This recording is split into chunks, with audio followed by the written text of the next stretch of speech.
हे असते फालतू भिक्कार आणि दळभद्री चित्रपट बनवायचे आणि मग म्हणायचं की मराठी चित्रपटांना शो मिळत नाही. जय शिवराम. जय शिवराम मित्रांनो. काल एक मराठी चित्रपटाचा ट्रेलर बघितला, खालिद का शिवाजी. पहिले ते तीव्र सनक अशी डोक्यात गेली की शिवाजी महाराजांचा एकेरी उल्लेख का, जर नाव ठेवायचंच होतं तर खालिद के शिवाजी महाराज हे नाव का नाही. आणि काय तर महाराजांचे 11 बॉडीगार्ड मुस्लिम होते. पहिली गोष्ट, महाराजांना बॉडीगार्डची गरज नव्हती, ती विचऱ्या लोकांना असते. अपवाद फक्त एक प्रसंगाचा, अफजल खानाच्या वधाचा. कारण जर महाराजांच्या हातून जर अफजल खान निसटला तर त्याला बाहेर मारता येईल म्हणून फक्त हे 10 लोक सोबत ठेवलेले. त्या 10 लोकांची नावं तुम्ही इथे वाचू शकता, ज्यातलं एकही नाव तुम्हाला मुस्लिम दिसणार नाही. आणि दुसरं काय तर शिवाजी महाराजांच्या सैन्यात 35% सैन्य मुस्लिम होते. अरे कुठे वाचला हा इतिहास? भांग पिऊन स्टोरी लिहिता काय? कुठल्या बकरीत वाचला की कुठल्या पत्रव्यवहारात ते तर सांगा.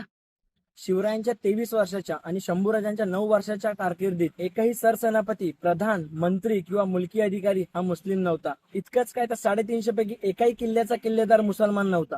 शिवकालीन पत्रकार संग्रहामध्ये शिवरायांच्या जवळजवळ 130 अधिकाऱ्यांची नावं आहेत आणि महत्वाचं म्हणजे यातील एकही अधिकारी हा मुस्लिम नाही.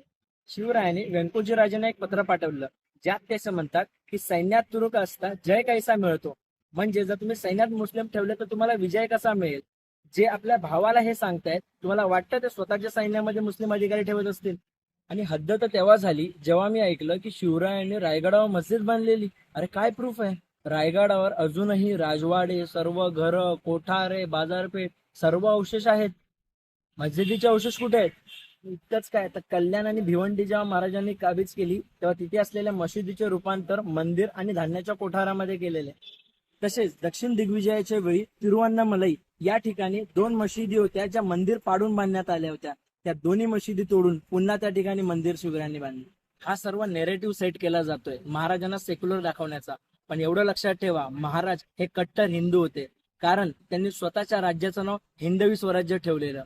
तसं तर बोलायला भरपूर काही आहे, पण तुर्तास एवढेच. जय शिवराम. जय शिवराय.